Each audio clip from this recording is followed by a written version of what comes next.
My name is Florence, and I am 30 years old.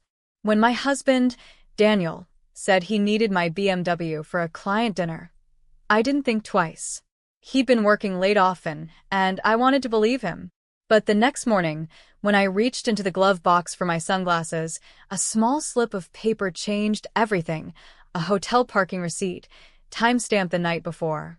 My stomach dropped. Until that moment, I had always considered myself a calm, rational woman. I'd built my life around small certainties: morning coffee brewed just before sunrise, a neat stack of files on my work desk, and Daniel's soft "see you tonight" as he left for work. We had been married for 5 years, and though the spark wasn't as wild as it once had been, I thought we had settled into something stable, something reliable. I didn't realize that reliability could mask routine, and routine could disguise deceit. The night he asked to take my BMW seemed harmless. He came home, kissed my cheek, and mentioned a client dinner in that smooth, tired voice he often used when talking about work. I remember I was standing by the kitchen counter, slicing lemons for tea. He placed his hand on my waist, gave me that reassuring smile, the same one he'd used when he first met my parents, and said, "You don't mind, do you? My car's acting up again." I didn't. I handed over the keys, thinking how proud I was that he was so committed to his job. I even helped him straighten his tie before he left. The faint scent of his cologne lingered in the air after the door shut, the same one I'd given him for his birthday 2 months earlier. That night, I stayed up reading, waiting for the sound of his car pulling into the driveway. Around 11:45, I finally heard it. He came in quietly, muttered something about being exhausted, and went straight to bed. I didn't suspect a thing. But the next morning, everything felt off. The house seemed too still, as if it knew something I didn't. When I opened the blinds, sunlight poured in, harsh and unforgiving. I remember feeling restless, so I decided to drive out for errands. I walked to the car, humming softly, unaware that the next few seconds would unravel the entire fabric of my marriage. I opened the glove box to grab my sunglasses. They always sat there neatly beside the car manual and a packet of tissues. But this time there was something else. A small slip of paper folded in half, wedged between the manual pages. It was pale blue, with a logo printed in gold. My first thought was that it was a receipt from the valet, or maybe a service invoice Daniel forgot to throw away. But when I opened it, my breath caught. Hotel Grand Marlo. It read, in bold letters across the top. Beneath it, a timestamp, 9:37 p.m. the night before. A parking fee for one vehicle. My BMW. For a few seconds, I just stared at it, not really understanding what I was seeing. Then the reality hit like cold water.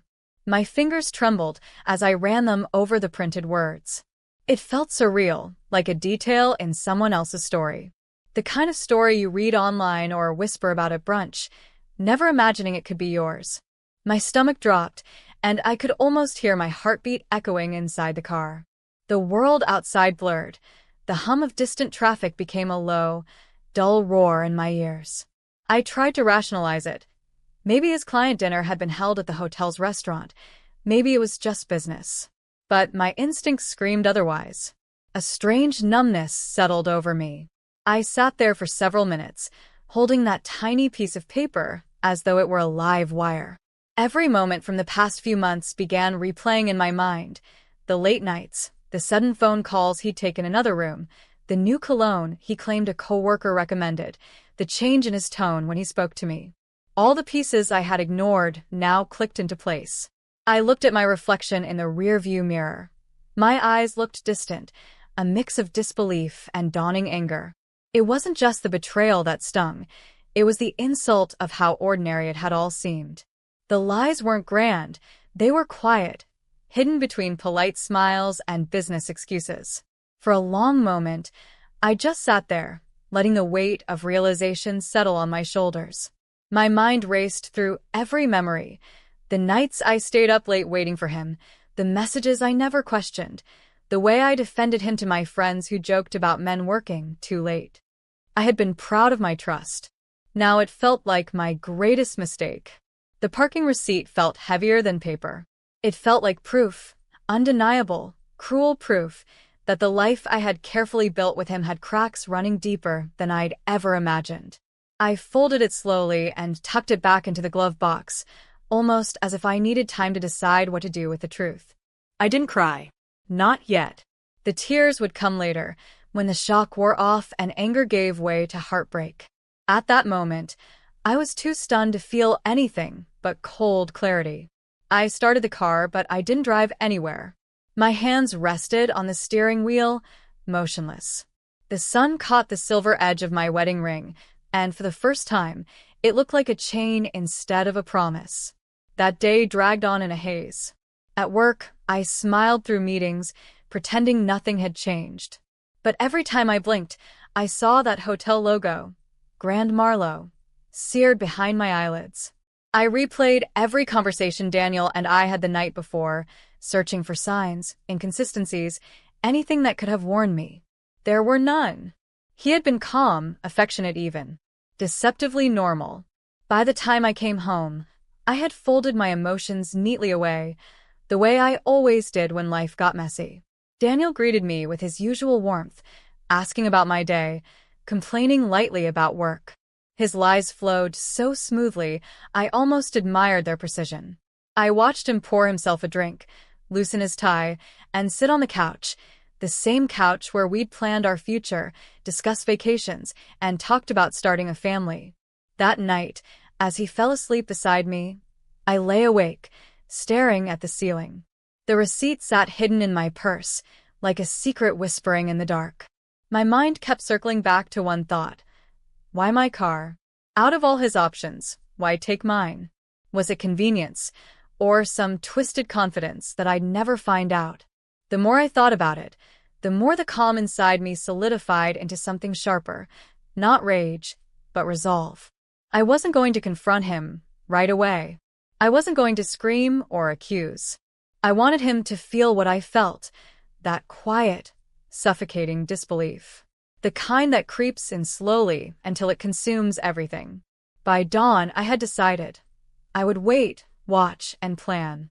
But in that moment, sitting there with the weight of betrayal pressing against my chest, the faint ticking of the clock echoing through the house, I realized something I'd never understood before.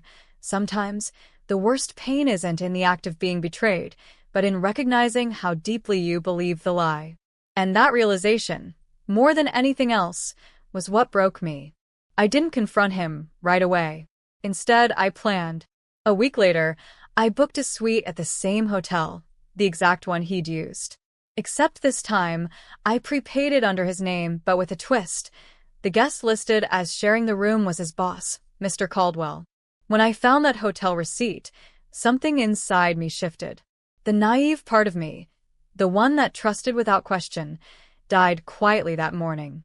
But instead of collapsing into tears or rage, I felt something colder take its place. Precision. I knew I couldn't rush.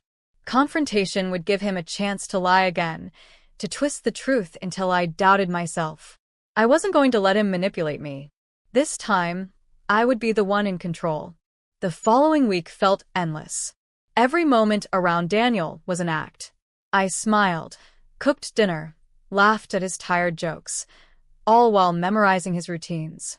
I noticed how often he checked his phone, how his eyes flickered toward his screen when a message arrived. I noticed how his voice softened when he answered calls in another room. He thought I was oblivious, still the trusting wife who believed every word. He didn't realize I was studying him the way a scientist studies a subject, with quiet, calculated detachment. At work, I could barely focus. Numbers blurred on my computer screen, and my coffee went cold more often than not. I spent lunch breaks scrolling through the hotel's website, familiarizing myself with their booking system. Each click, each detail, was a step toward reclaiming the power he thought he'd stolen from me. I wasn't sure, at first, what kind of revenge I wanted. Anger alone wasn't enough. I didn't want to just expose him. I wanted to shatter the world he'd built on deceit, brick by brick, in a way he couldn't recover from. And when I thought about who mattered most to him, whose opinion he valued even above mine, the answer was obvious. His boss, Mr. Caldwell. Daniel revered the man. He'd built his entire career around trying to impress him. Every late night, Every fake client dinner, every missed anniversary, all justified by his need to prove himself. I'd listened to endless stories about Caldwell, the powerful, intimidating executive who could make or break anyone's future. The same man Daniel constantly sought approval from. That was the weak spot. That's where I'd strike. The idea came to me late one night as I sat in our dimly lit living room, sipping wine and pretending to watch TV while Daniel showered upstairs. My eyes drifted to the folded receipt in my hand. Hotel Grand Marlo. I opened my laptop, typed in the name, and stared at the screen for a long time. The booking page looked clean, elegant, just like the hotel's reputation. Without fully realizing it, I started filling out the form. His name, his email, his company address. My fingers trembled slightly, but the more I typed, the steadier I became. When I reached the section labeled Additional Guest, I paused. For a brief moment, I considered typing the mistress's name, though I didn't even know it. But then, another thought emerged, darker, sharper. Mr. Caldwell. I smiled, the first genuine smile I'd had in days. I imagined the look on Daniel's face when he arrived, expecting her, only to find his boss waiting instead. The humiliation, the panic, the instant collapse of the double life he'd been leading. I could practically hear the sputtered explanations, the stammered lies, the moment when he realized his career, the thing he'd betrayed me for, was slipping through his fingers. Once the idea took root, there was no going back. The next morning, while Daniel was at work, I made the call to the hotel. My voice was steady, polite. I sounded like any other woman making a reservation for her husband. The receptionist was cheerful, unaware of the quiet war unfolding behind my calm tone. I gave her all the details, right down to the payment. "Would you like to include another guest's name on the booking, ma'am?" she asked. "Yes," I said, almost too smoothly. "Mr. Caldwell." When I hung up, I stared at the confirmation email that appeared in my inbox. It was surreal. A single click had set everything in motion. I printed the reservation and slipped it into a manila envelope along with a copy of the original hotel receipt, the evidence of his betrayal. Then I addressed it to Mr. Caldwell's office and sent it express delivery. That evening, I cooked dinner as if nothing had happened. Daniel walked in, kissed my cheek, and asked if I'd seen his gray tie. I told him it was in the drawer, next to the cufflinks I'd given him for our anniversary. He smiled, completely unaware that I had just detonated a quiet, invisible bomb under his life. Over the next few days, I played my part perfectly. I pretended to forget the unease, to move on. I even encouraged him to take a break and relax more, subtly suggesting he deserved some time to unwind. He took the bait easily, cheaters often do. He started dropping hints about another client dinner, his tone casual, almost rehearsed. Each night, I lay beside him, feeling the steady rhythm of his breathing, and wondered if he had any idea what was coming. Sometimes I caught myself almost pitying him. Almost. But then I'd remember the cold shock of that receipt in my hand, the humiliation of realizing I'd been made a fool of. The pity vanished instantly. I kept imagining how the confrontation would unfold. Mr. Caldwell, the powerful man Daniel idolized, receiving that envelope, opening it, seeing his employee's name tied to a hotel reservation, not for business, but something that reeked of impropriety. I knew Caldwell was known for his strict moral stance. He'd fired a man last year for far less. The thought made my heart race, not with fear, but with satisfaction. The night before it all happened, I stood in front of the mirror for a long time. My reflection looked different, calmer, stronger.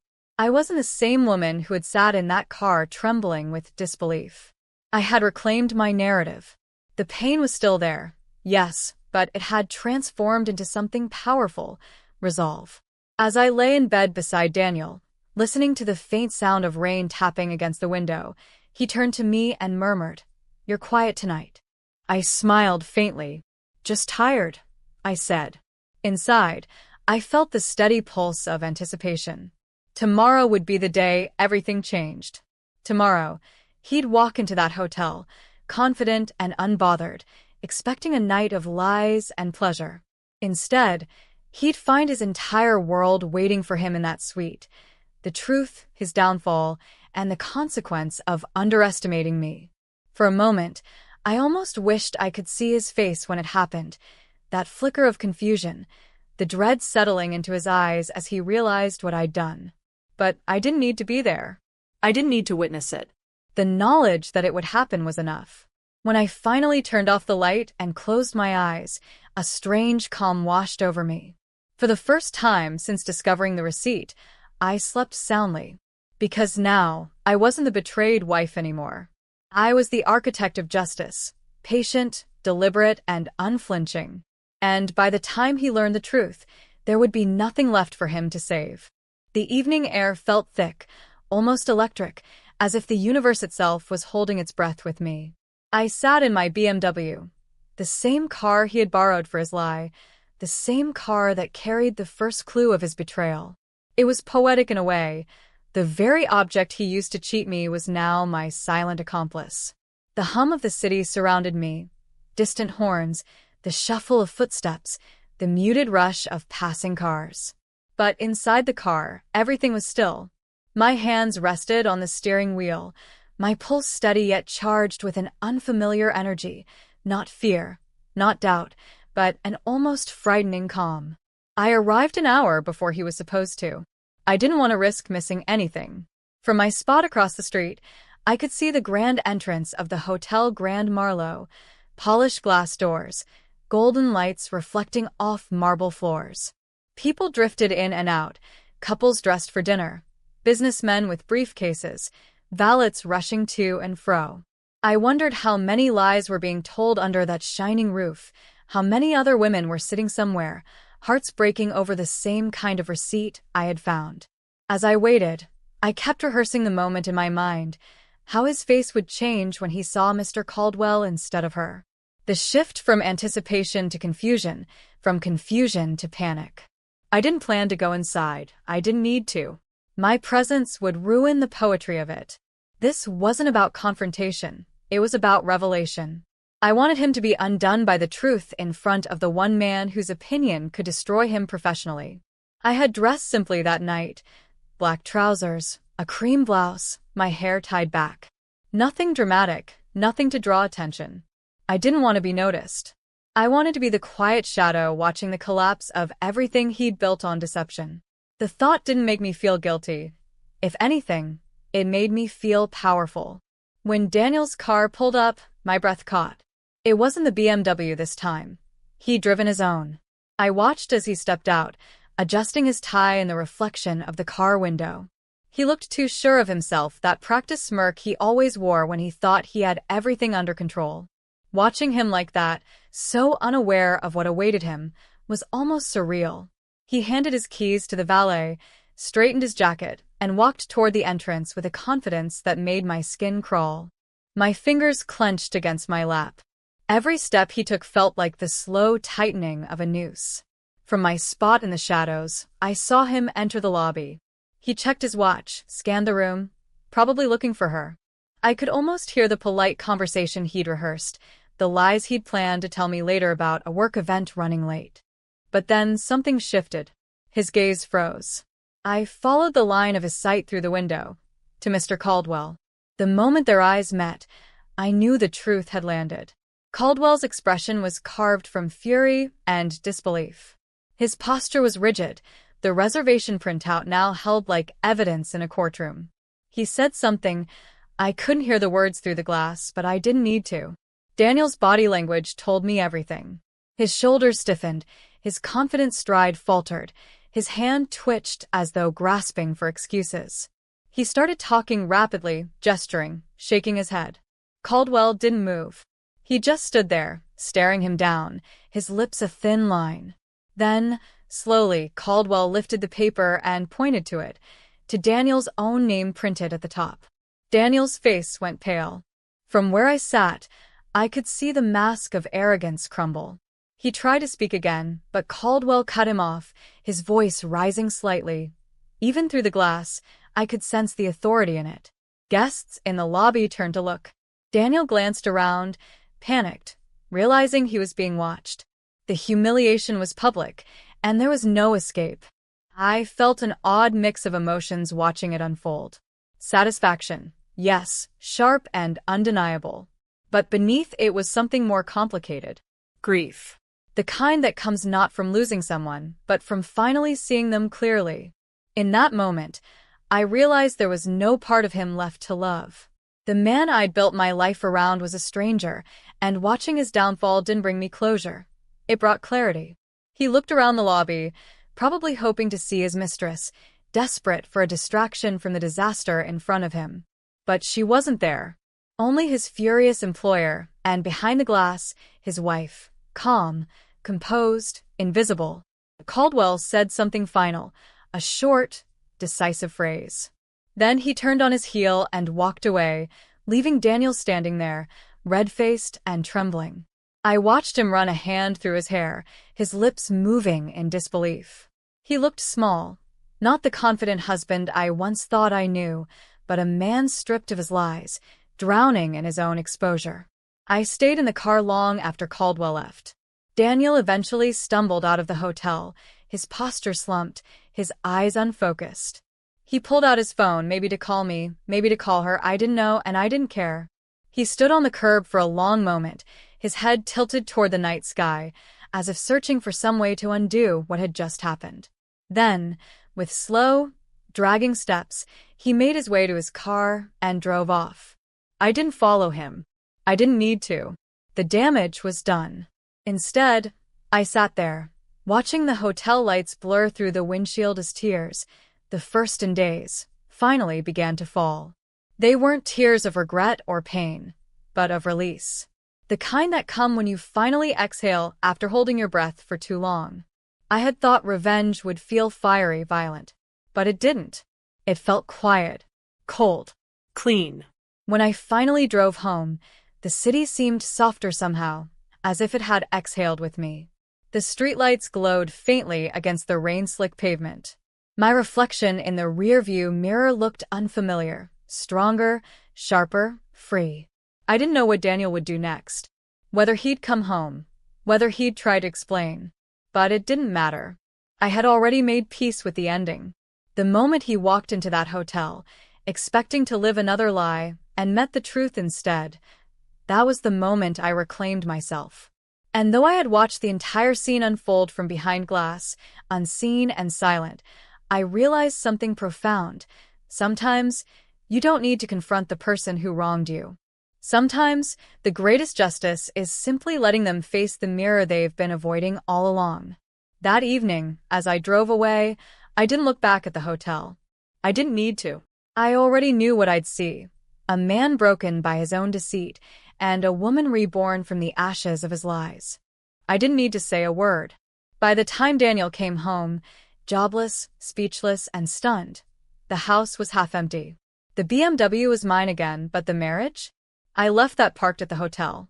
The silence in the house that night was different, thicker, heavier, final.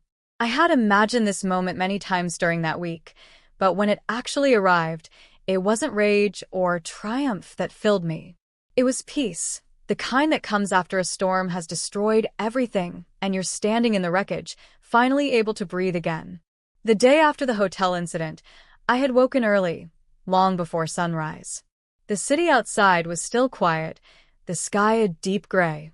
I made coffee, sat at the dining table, and stared at the life I was about to dismantle. The framed wedding photos on the wall, the half-finished book he'd left on the couch, the faint scent of his cologne still clinging to the curtains.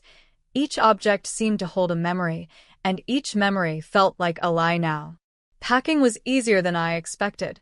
When you've already detached yourself emotionally, the physical act of leaving feels almost mechanical. I folded my clothes neatly, placed them into the suitcase I'd once used for our honeymoon, and paused only once, at the jewelry box. My wedding ring sat inside, simple and elegant, a symbol that once meant forever. I slipped it off my finger, laid it gently in the box, and closed the lid without a word. There were no tears this time. I had shed them all in the silence of my car that night outside the hotel. What remained was clarity. I wasn't leaving because I was weak or broken. I was leaving because I finally understood my worth. I moved quietly through the house, gathering what was mine. Every drawer I emptied, every shelf I cleared, felt like reclaiming a piece of myself he had taken for granted. I left behind the things that didn't matter. The furniture we'd chosen together, the framed picture from our anniversary trip, the expensive bottle of whiskey he'd been saving for a promotion that would never come now. Those were relics of a life that no longer belonged to me. By the afternoon, the house felt hollow, echoes bouncing off bare walls. I took one last walk through each room. In the living room, I paused by the window where I used to wait for him to come home. The Florence who stood there every evening, hopeful, trusting, patient, no longer existed. I parked the BMW in the driveway and stood beside it for a moment, running my hand over the cool metal. It had once been our car, the one we used for weekend trips, for spontaneous drives with the windows down and laughter filling the air. Now it was mine again, but it carried a different meaning. It wasn't just a vehicle, it was a symbol of what I'd reclaimed. Independence. Power. Control. When Daniel finally returned home that evening, I was already gone. But I imagined the scene perfectly. The front door opening, his footsteps echoing through the half-empty house, the confusion spreading across his face as he noticed the missing suitcases, the bare spaces on the shelves. I could almost see him calling out my name, his voice trembling with the kind of fear that comes only when the consequences finally arrive. And then, perhaps, the realization that his lies had cost him everything. Not just his job, which I knew Caldwell had stripped from him without hesitation, but his home, his marriage, his carefully constructed facade. The empire of deceit he'd built had collapsed overnight. I didn't need to witness it. I didn't need to hear his excuses or apologies. Words meant nothing anymore. My silence was louder than any confrontation could ever be. That night, I checked into a small boutique hotel downtown, not the Grand Marlo, but a quieter place, one that smelled faintly of jasmine and fresh linen. I remember sitting by the window, looking out at the glowing city lights, feeling a strange mix of sadness and relief. The sadness wasn't for him. It was for the version of myself that had believed so completely in forever. As I sipped my tea, I realized something simple but profound. Sometimes closure doesn't come from getting answers. It comes from choosing not to ask the questions anymore. I didn't need to know why he did it, or how long it had been going on. I didn't need to understand his betrayal to move past it.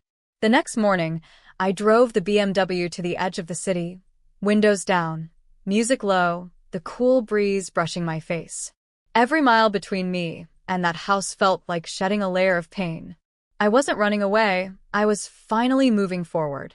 For days afterward, I imagined him standing in that empty living room, replaying everything in his mind, realizing too late that I had never been the naive woman he thought I was.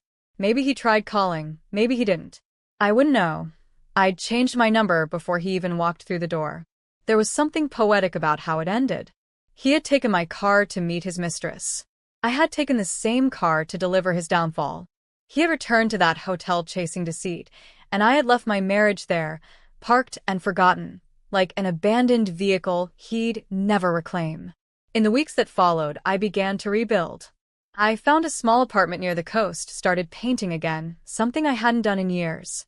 I filled the walls with color, with light, with life. It was strange at first, sleeping alone, waking to silence instead of his alarm. But with each passing day, the silence grew softer, kinder. Sometimes, when I drove the BMW along the coast, the sunlight glinting off the hood, I thought of that hotel. I imagined the suite where he stood, cornered and exposed, and I smiled. Not out of cruelty, but out of gratitude. That moment, painful as it was, had freed me. I didn't need to say a word then, and I don't now. My silence had spoken for me. By the time Daniel came home, jobless, speechless, and stunned, the house was half empty. The BMW was mine again, but the marriage? I left that parked at the hotel,